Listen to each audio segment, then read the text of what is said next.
आज हम UP board 2025 के लिए रसायन विज्ञान का लेकर आए हैं सबसे महत्वपूर्ण प्रश्न। रसायन विज्ञान मतलब केमिस्ट्री का क्लास 12 के लिए सबसे अधिक इम्पोर्टेंट है, जो न्यूमेरिकल और थ्योरी आपको सभी बताने वाले हैं बारी बारी से। तो आइए देखते हैं पहला क्वेश्चन हमारा कौन सा है। पहला क्वेश्चन हमारा संक्रमण तत्व किसे कहते हैं। संक्रमण तत्व किसे कहते हैं? तो संक्रमण तत्व किसे कहते हैं सबसे मोस्ट इंपॉर्टेंट क्वेश्चन है, क्योंकि हर सेट में संक्रमण तत्व आते रहते हैं। तो आइए देखते हैं। हमें डी ब्लॉक के तत्व को, सभी तत्व को संक्रमण तत्व कहते हैं। क्या कहते हैं? संक्रमण तत्व कहते हैं। और इसकी विशेषताएं लिखनी है, जो 3 नंबर में आपको यूपी बोर्ड में देखने मिलेंगे। इसकी विशेषताएं आइए देखते हैं। डी ब्लॉक के तत्व को हम संक्रमण तत्व कहते हैं। अब इसकी विशेषताएं देख लेते हैं। क्या है विशेषताएं? संक्रमण तत्व में उत्प्रेरण का गुण होता है। संक्रमण तत्व जो होता है उसमें किसका गुण होता है? उत्प्रेरण का गुण होता है। फिर दूसरा हमारा है संक्रमण तत्व अनुचुंबकीय होते हैं। संक्रमण तत्व जो होता है वह क्या होता है? अनुचुंबकीय होता है, थोड़ा अनुचुंबकीय होता है, वो संक्रमण तत्व होता है। इसकी विशेषताएं हैं। फिर तीसरा विशेषताएं क्या है? संक्रमण तत्व रंगहीन आयन बनाने की क्षमता रखते हैं। संक्रमण तत्व जो होते हैं वो रंगहीन आयन बनाने की क्षमता रखते हैं। किस चीज की? रंगीन आयन बनाने की क्षमता रखते हैं। रंगीन आयन बनाने की क्षमता रखते हैं। फिर चौथा एग्जाम्पल आइए देखते हैं। चौथा है संक्रमण तत्व रंगीन यौगिक भी बनाते हैं। रंगीन आयन भी बनाते हैं और रंगीन यौगिक भी बनाते हैं। संक्रमण तत्व रंगीन यौगिक भी बनाते हैं। ये आपका मोस्ट इंपॉर्टेंट क्वेश्चन। फिर अगला मोस्ट इंपॉर्टेंट क्वेश्चन लेंथेनाइड क्या है। लेंथेनाइड क्या है? लेंथेनाइड आकुंचन, लेंथेनाइड शाकुंचन, ये सभी इंपॉर्टेंट है। सभी बारी बारी से हम बताने वाले हैं। लेंथेनाइड क्या है? तो लेंथेनाइड श्रेणी क्रम में सीरियम से लेकर ल्यूटीरियम तक के 14 तत्व को लेंथेनाइड कहते हैं। क्या कहते हैं? जो लेंथेनाइड श्रेणी क्रम जो होता है, श्रेणी में सीरियम से लेकर ल्यूटीरिया तक 14 तत्व होते हैं, उनको लेंथेनाइड कहते हैं। मतलब सीरियम और ल्यूटीरिया के बीच में 14 तत्व को, जो 14 तत्व आते हैं उनको हम क्या कहते हैं? लेंथेनाइड कहते हैं। क्या कहते हैं? लेंथेनाइड। इसका उदाहरण हो गया सीरियम, यूलियम और ल्यूटीरियम, ये आपके बीच में आते हैं, जो वो 14 तत्व, उसे क्या कहते हैं? लेंथेनाइड। मोस्ट इंपॉर्टेंट क्वेश्चन है, 3 नंबर का क्वेश्चन है, सबसे अधिक इंपॉर्टेंट है। अगला क्वेश्चन है हमारा विद्युत अपघटनी सेल और गैलेनी सेल में अंतर। विद्युत अपघटनी सेल क्या होता है और गैलेनी सेल क्या होता है, इसमें अंतर स्पष्ट करना है, क्योंकि 2024 में आया हुआ था किसी सेट में और किसी में नहीं आया था, इसलिए यूपी बोर्ड 2025 में मोस्ट इंपॉर्टेंट है। तैयार कर लीजिएगा, क्योंकि हर बार सेट बदल के आते रहते हैं। किसी सेट में नहीं आया था, किसी सेट में आया था, तो इसका मतलब ये नहीं है कि 75 जिला में आया होगा। तो इसलिए आप तैयार कर लीजिएगा, मोस्ट इंपॉर्टेंट है। विद्युत अपघटनी सेल जो होता है यह चमकदार होती है। क्या दार होता है? चमकदार होती है। और इस पर पॉलिश किया जा सकता है, मतलब इस पर पॉलिश किया जाता है, किया जा सकता है। इस पर जो पॉलिश किया जा सकता है ये चमकदार होती है। और यह सुचालक होता है। सुचालक मतलब सुचालक होता है, इसमें अर्थ होता है, यह सुचालक होता है। और विद्युत गैलेनी सेल देख लेते हैं। विद्युत गैलेनी सेल जो होता है यह चमकदार नहीं होती, यह चमकदार नहीं होती और इस पर पॉलिश नहीं किया जा सकता, इस पर पॉलिश नहीं किया जा सकता। विद्युत गैलेनी सेल है, विद्युत गैलेनी सेल है, यह चमकदार नहीं होती है और इस पर पॉलिश नहीं किया जा सकता और यह सदैव कुचालक होती है, यह हमेशा कुचालक ही होती है। इसलिए विद्युत अपघटनी सेल और गैलेनी सेल में अंतर स्पष्ट करने के लिए 3 नंबर में हर बार पेपर में यूपी बोर्ड में पहला क्वेश्चन आपको मिलेगा 3 नंबर का, यही क्वेश्चन, और प्रथम कोटि और शून्य कोटि भी मिल सकता है, इसलिए तैयार कर लीजिएगा। फिर अगला हमारा 1 नंबर और 2 नंबर वाला क्वेश्चन आ जाते हैं। विशिष्ट चालकता क्या है? विशिष्ट चालकता क्या है? मोस्ट इंपॉर्टेंट क्वेश्चन है, फिजिक्स में भी आता है। विशिष्ट चालकता किसे कहते हैं? 1 नंबर या 2 नंबर में आता है। तो आइए देखते हैं हम केमिस्ट्री का। किसी चालक के विशिष्ट प्रतिरोध के व्युत्क्रम को हम विशिष्ट चालकता कहते हैं। मतलब किसी भी विशिष्ट मतलब स्पेशल प्रतिरोध के व्युत्क्रम को हम स्पेशल चालकता कहते हैं, मतलब विशिष्ट चालकता कहते हैं। इसका मात्रक क्या होता है? इसका मात्रक O-1 सेमी -1 होता है। मोस्ट इंपॉर्टेंट क्वेश्चन है। दोनों विशेष चालकता और विद्युत अपकरणीय सेल और गैलोनी सेल में अंतर स्पष्ट करने के लिए मोस्ट इंपॉर्टेंट क्वेश्चन है। विशेष चालकता आप तैयार कर लीजिएगा। अगला क्वेश्चन देखते हैं।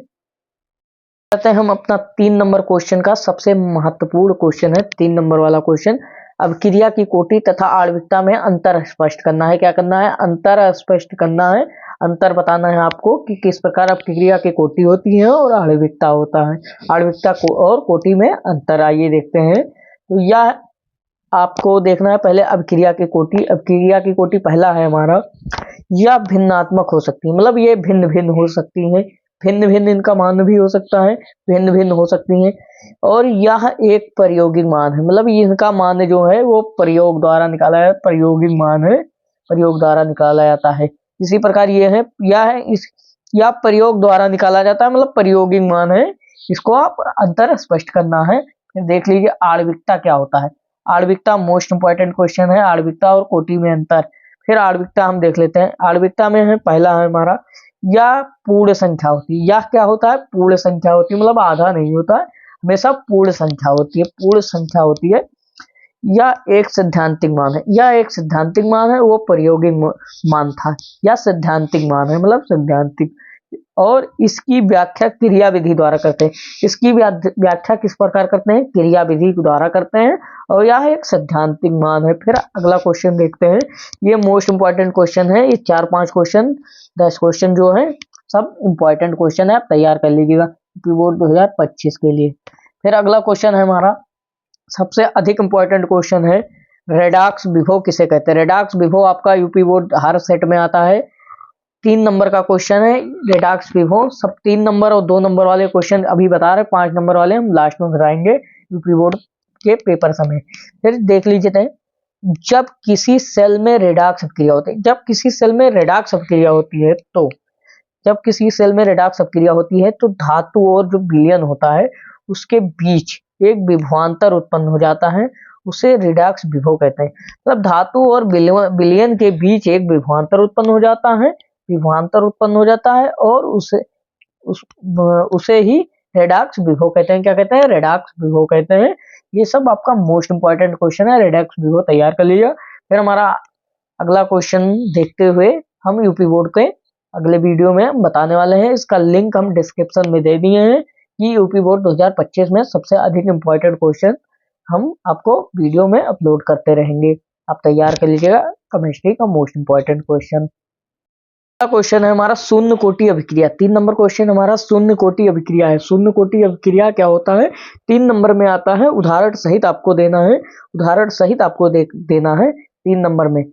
वह अभिक्रिया जिनका वेग अभिकारक की सांद्रता पर निर्भर नहीं करता, उसे क्या कहते हैं? शून्य कोटि की अभिक्रिया कहते हैं। इसकी अभिक्रिया कहते हैं वह अभिक्रिया जिनका वेग अभिकारक की सांद्रता पर निर्भर नहीं करता है, उसे क्या कहते हैं? हम शून्य कोटि की अभिक्रिया कहते हैं। क्या कहते हैं? शून्य कोटि की अभिक्रिया कहते हैं। फिर उदाहरण आइए देखते हैं। उदाहरण क्या है इसका?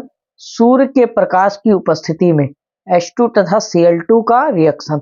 सूर्य के प्रकाश के उपस्थिति में H2 तथा Cl2 का रिएक्शन कराया जाता है, तो हमारा क्या प्राप्त होता है? HCl प्राप्त होता है। तो आइए देखते हैं किस प्रकार कराया जाता है रिएक्शन। देख लीजिए, H2 प्लस Cl2 सनलाइट की उपस्थिति में हमारा क्या हो गया? H2HCl, मतलब HCl हमारा हाइड्रोक्लोरिक एसिड प्राप्त होता है। तो इसी प्रकार आप शून्य कोटि अभिक्रिया भी तैयार कर लीजिए। अब अगला क्वेश्चन है हमारा प्रथम कोटि अभिक्रिया। तो आइए देखते हैं प्रथम कोटि की अभिक्रिया। प्रथम कोटि की अभिक्रिया वह अभिक्रिया जिनका वेग केवल एक अभिकारक की सांद्रता के अनुक्रमानुपाती होता है। केवल एक अभिकारक की सांद्रता के अनुक्रमानुपाती होता है, उसे हम क्या कहते हैं? प्रथम कोटि की अभिक्रिया। क्या कहते हैं? प्रथम कोटि की अभिक्रिया। मोस्ट इंपॉर्टेंट क्वेश्चन है यूपी बोर्ड के लिए।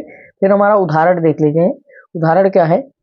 C12H22O11 C12H22O11 प्लस H2O मतलब जल और शुगर, तनु H2SO मतलब सल्फ्यूरिक एसिड के हल्का तनु सल्फ्यूरिक एसिड के साथ हम रिएक्शन करते हैं तो हमारा ग्लूकोज और फ्रक्टोज प्राप्त होता है। क्या चीज प्राप्त होता है? ग्लूकोज और फ्रक्टोज प्राप्त होता है। सेम रिएक्शन आपको नीचे भी मिल जाएगा। Sugar, water plus sulphuric acid के साथ हम रिएक्शन कराएंगे, ग्लूकोज एंड फ्रक्टोज प्राप्त होगा।